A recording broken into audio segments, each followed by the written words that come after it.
Muito bem, vamos lá, dando continuidade, falarmos sobre o endereçamento em correspondências oficiais. E conforme vimos, temos duas formulações, uma mais pomposa e uma outra um pouco mais simples.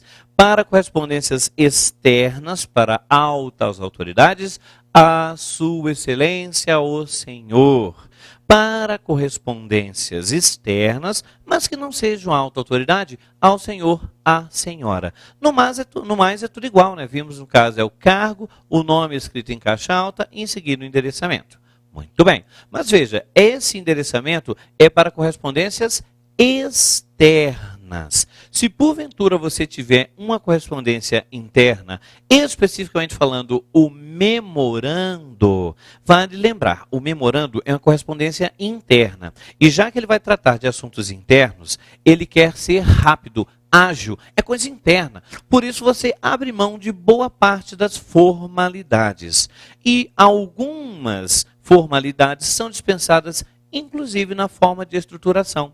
Então, imagine que fosse um memorando. O memorando começaria naturalmente lá em cima, com a indicação do número, do mesmo jeito que a gente fez com o ofício. Até aí, então, não há nenhuma novidade. Mas observe o que vai acontecer com a data do memorando. A data aparece na mesma posição, com alinhamento à direita, mas olha só, ela é registrada assim, ó.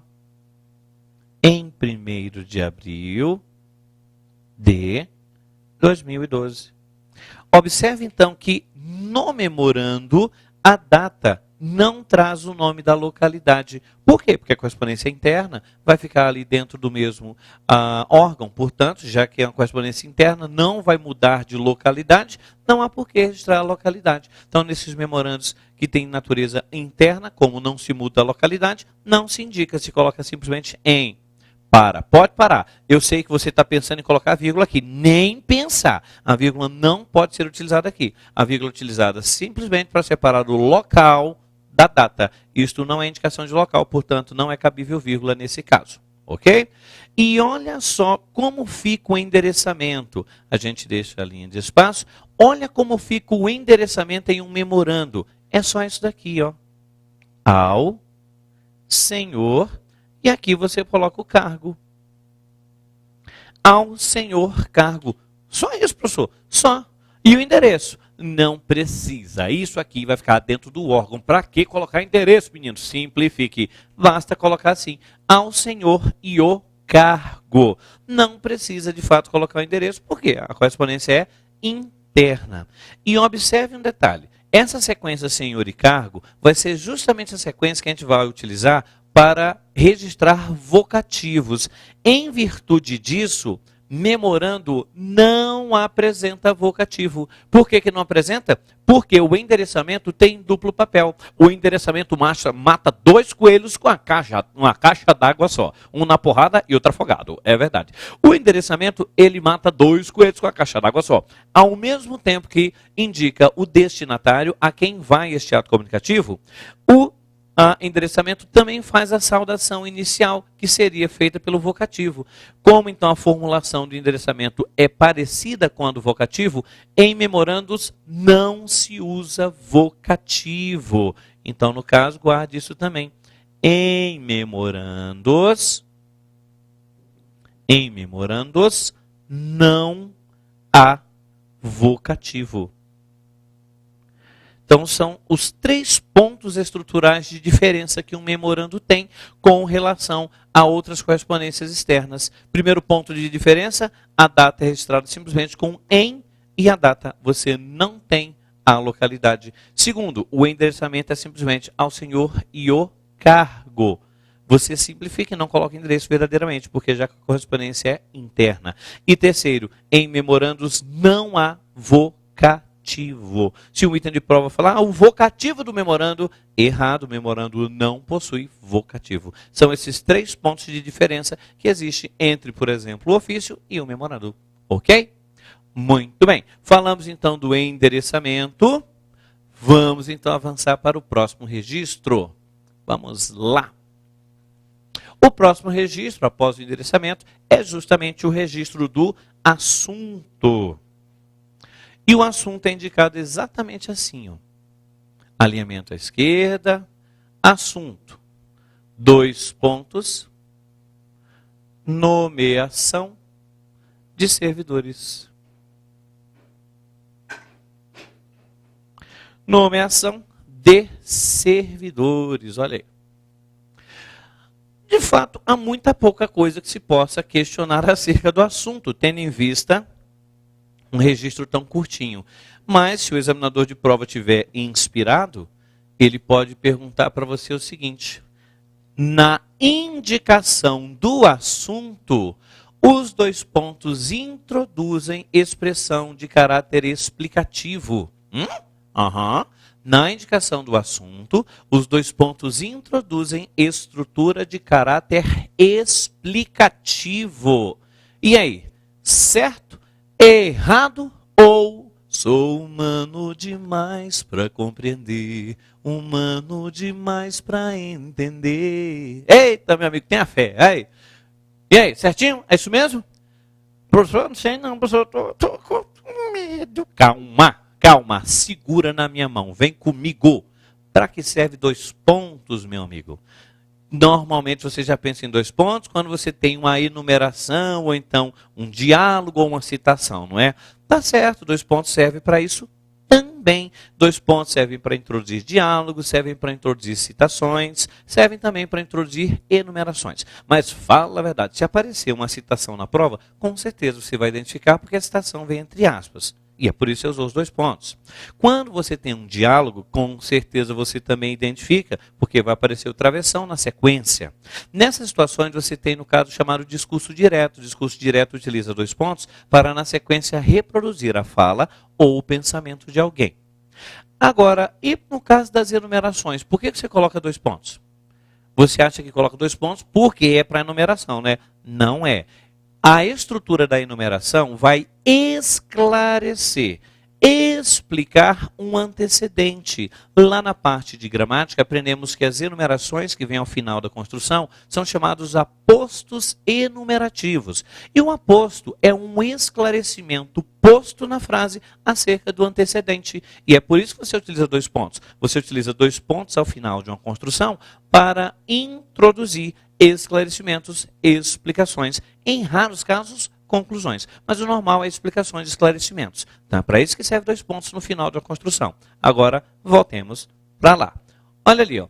Quando você coloca esses 2 pontos aqui, você está ou não está introduzindo uma explicação, um esclarecimento sobre o antecedente assunto? Com certeza, você tem aqui, no caso, uma explicação ou esclarecimento acerca do assunto. Portanto, se o item de prova disser para você que esses 2 pontos introduzem uma estrutura de caráter explicativo, certo é o gabarito. Porque, de fato, essa expressão tem valor positivo e está esclarecendo o antecedente assunto. Tranquilos? Beleza? Muito bem. Após o assunto, com recuo paragrafal, vocativo. Vem o nosso querido amigo vocativo. O registro do vocativo é feito simplesmente assim, ó. Senhor, cargo. Normalmente seguido de vírgula. Senhor, cargo. Só isso aí.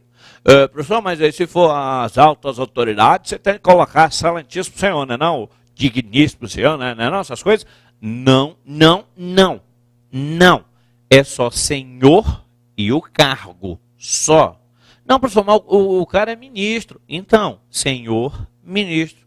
Não, e o desembargador? Senhor, desembargador. E para o deputado? Senhor, deputado. Senador, senhor, senador. Governador, senhor, governador. Você só usa senhor e o cargo. É só isso. O Manual de Redação da Presidência da República prevê 3 situações de exceção, no entanto. Existem 3 situações em que você diz excelentíssimo senhor, mas é sempre para presidente. Por isso, atenção para situações de exceção. A regra para o vocativo, portanto, é senhor e o cargo. Senhor secretário, senhor ministro, senhor diretor, senhor chefe, senhor servidor, senhor e o cargo que a pessoa ocupa. Mas o manual prevê excelentíssimo. Excelentíssimo senhor presidente. Esse vocativo pomposo, excelentíssimo senhor presidente, vai para, primeiro, presidente da República. Excelentíssimo senhor presidente da República. No caso atual, excelentíssima senhora presidente da República ou excelentíssima senhora presidenta da República. Pode ser presidente ou presidenta. Eu sei, aquele e-mail criticando, né? Você também recebeu. Pois é, mas ao largo dessa discussão que se faz, o fato é que está lá no vocabulário ortográfico da língua portuguesa. Pode ser presidente ou presidenta. Então, para a prova, meu amigo, valem os dois. Excelentíssima senhora presidenta da República ou excelentíssima senhora presidente da República. Ok? Muito bem. Segunda situação de exceção.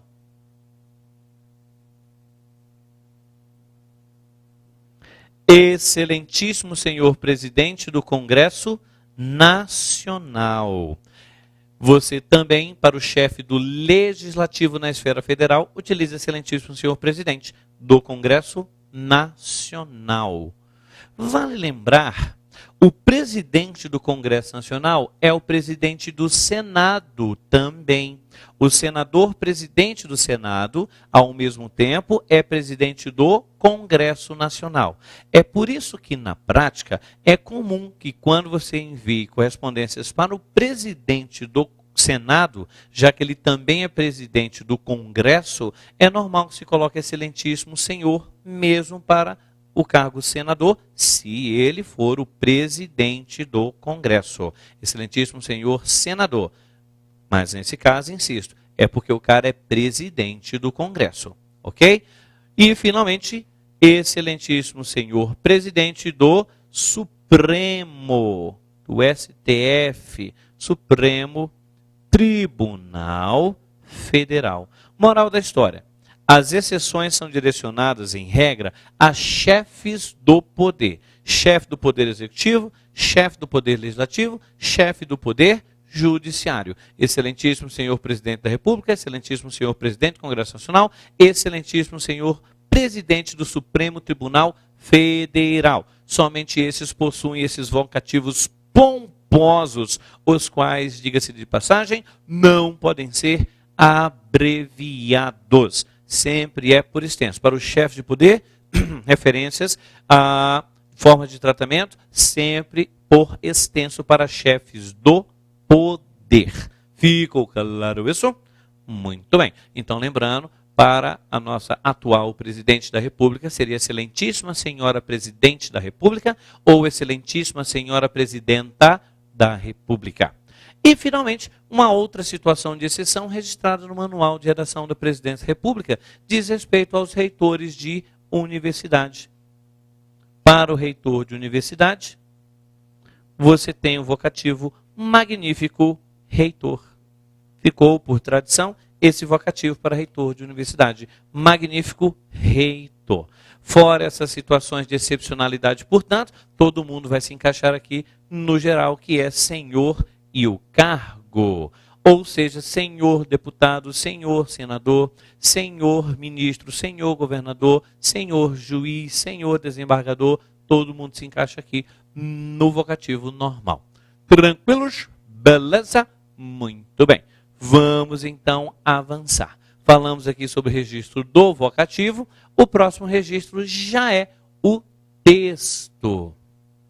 Vale lembrar, os parágrafos do texto, conforme vimos no nosso esqueletinho anteriormente, os parágrafos do texto da redação oficial devem ser numerados. Então, acerca do texto, que também vai vir com recuo paragrafal, primeiro ponto. Parágrafos numerados. Todos, professor? Todos são numerados. Veja, no manual anterior, havia previsão de numeração a partir do segundo.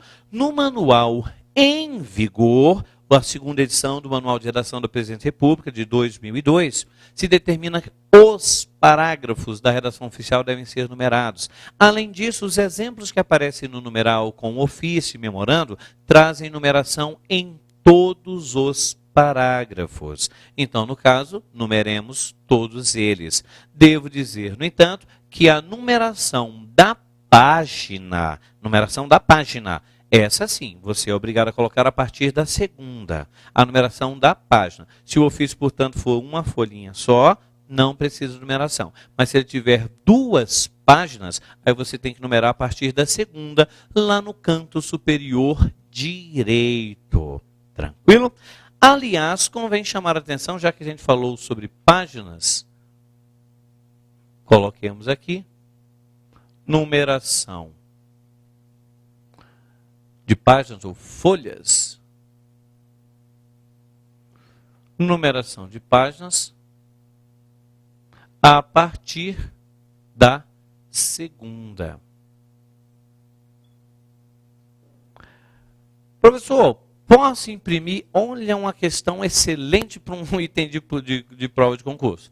O item afirma para você que, no caso de um ofício ser composto por mais de uma folha, mais de uma página, ele pode ser impresso frente e verso, com margens espelhadas. Olha só, se você tiver mais de uma página, a impressão pode ser feita frente e verso, com marginação espelhada.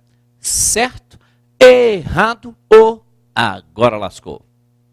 Agora lascou? Eita situação! A gente não para pensar nesses detalhes até que a porcaria do detalhe aparece na prova, né? Mas eu posso te dizer, é exatamente desse jeito mesmo. Você pode imprimir frente e verso. Principalmente no contexto atual em que a gente desenvolve um pensamento de economia sustentável, né? Justamente o governo, na administração pública, tem de ser o primeiro a dar exemplo, utilizando, por exemplo, papel reciclável, utilizando também impressão frente e verso para economizar papel, né? Um ambiente sustentável, desejado. Então, impressão em frente e verso, mas a margem precisa ser espelhada. Com margem espelhada. E você está pensando, o que é margem espelhada? Muito bem. Imagine que aqui você tenha a primeira folha e aqui você tem a segunda folha do papel. Somente a partir da segunda você vai numerar. Lembra que aqui a gente colocava 5, aqui 3 e lá embaixo no mínimo 1,5 e aqui 1,5? O que é, no caso, a margem espelhada? Imagine que houvesse um espelho aqui. Como seria o reflexo? Exatamente, você teria, no caso, 3 aqui no canto, 1,5 e 1,5. Isso é a margem espelhada. Então, você numera a partir da segunda página somente, e a impressão pode ser frente e verso, mas, no caso, tem que ser margem espelhada, porque se você imaginar que esta face aqui vai ficar por trás, vai ficar encaixadinho, de forma que aqui as margens vão ficar coincidentes na frente e atrás, e aqui também margem coincidente na frente e atrás. Tranquilo? Deu para entender o que é a margem espelhada? Muito bem. Então você pode imprimir frente e verso, mas a margem tem de ser espelhada. Muito bem, avancemos. Outros detalhes acerca do texto do Manual de Redação da Presidência da República se preocupa até mesmo em padronizar o tipo da fonte que você vai utilizar. Eles pensaram em tudo. A fonte que se usa é a fonte que, em 2002, era o padrão dos editores de texto, a fonte Times New Roman. E o tamanho? Também um tamanho padrão, tamanho 12. Portanto, fonte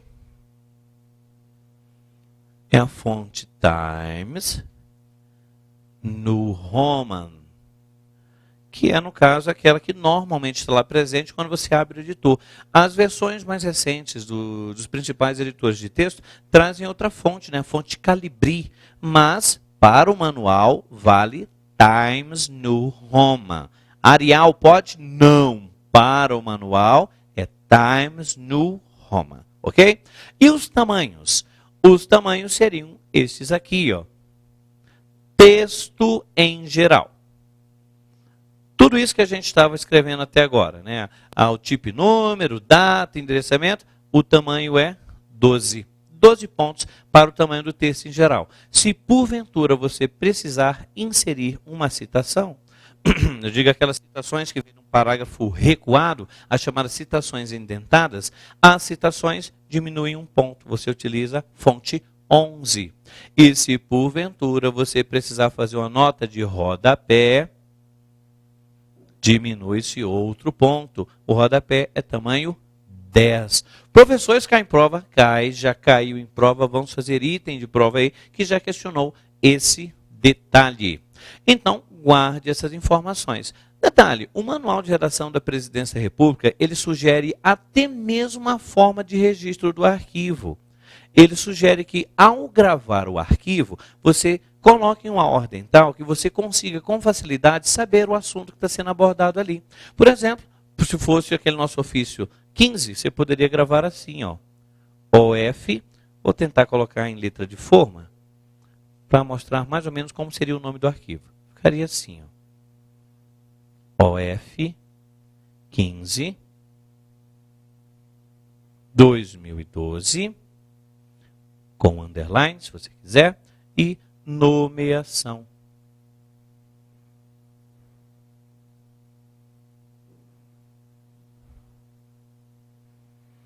Ou seja, o que o manual sugere é que você coloque aqui o tipo, a numeração e, na sequência, coloque o assunto. Para quê? Isso aqui seria, no caso, o formato do arquivo, o nome do arquivo. Justamente para que você depois, ao procurar o arquivo, o encontre com mais facilidade. Professor, até isso o manual padroniza? Sim, ele sugere que você, no caso, grave os arquivos nesse formato. Coloque o tipo, o número e, na sequência, o assunto. Tranquilo? Muito bem, então guarde com carinho essas informações, elas podem ser cobradas. Esses detalhes podem diferir você de 2.522 que vão ficar abaixo da listagem. Então, meu amigo, estamos de olho, guarde esses detalhes. Beleza? Bom, então, falamos aí, fizemos alguns comentários acerca do registro do texto. Outro detalhe, já estava esquecendo, anote aí também. O espaçamento entre linhas, o espaçamento é simples. Não e-mail não, professor? Não, o espaçamento entre linhas é simples. Apenas, vou colocar aqui, simples. O equivalente no editor a 1,0, lá no editor de texto. Então, não é um e-mail, é simplesmente 1,0. Tranquilo? Muito bem.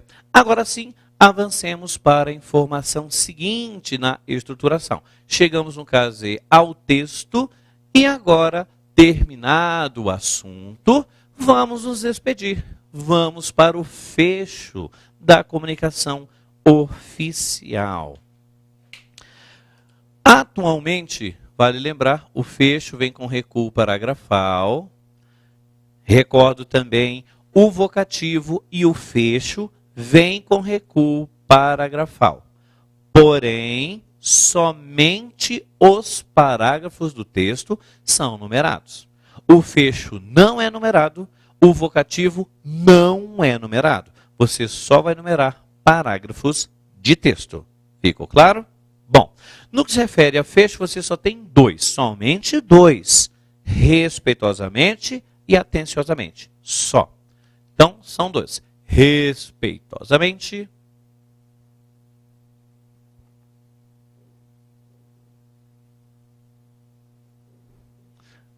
e atenciosamente. Só existem, portanto, esses dois fechos. Não existe um outro, somente respeitosamente e atenciosamente. Bom, e qual é a diferença? Deixa eu corrigir aqui. Ajuda, professor. Respeitosamente. Respeitosamente e atenciosamente. Qual é a diferença entre eles?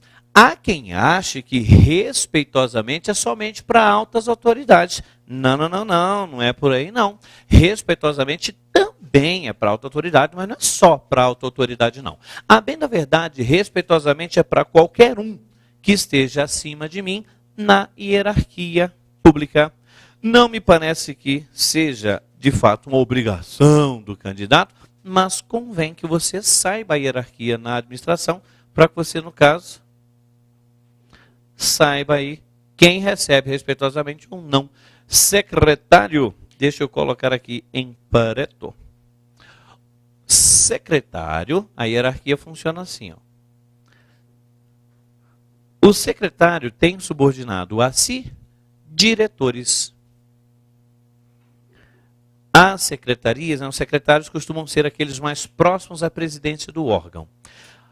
As secretarias são subdivididas em diretorias, portanto, o diretor é subordinado do secretário.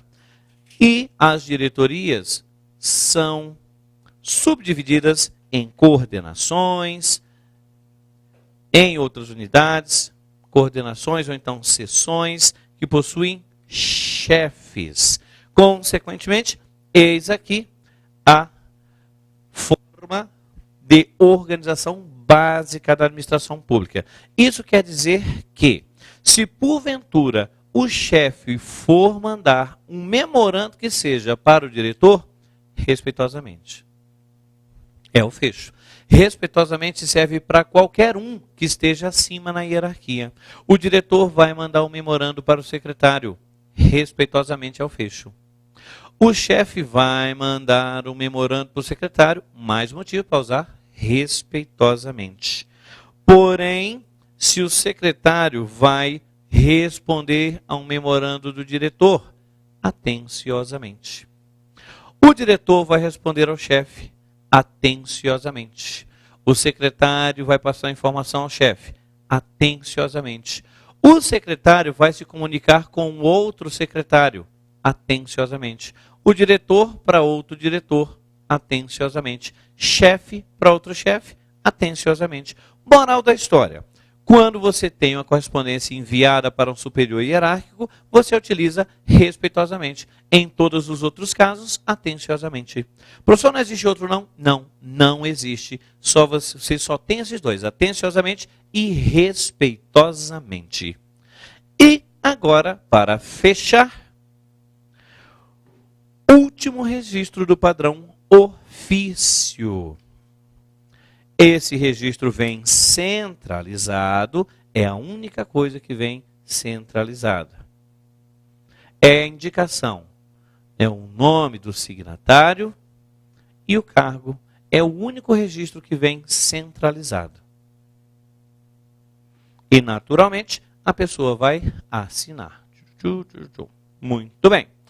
Acerca do registro do signatário, algumas informações interessantes. Conforme vemos aqui, o nome da autoridade sempre em caixa alta. Cargo somente com inicial minúscula.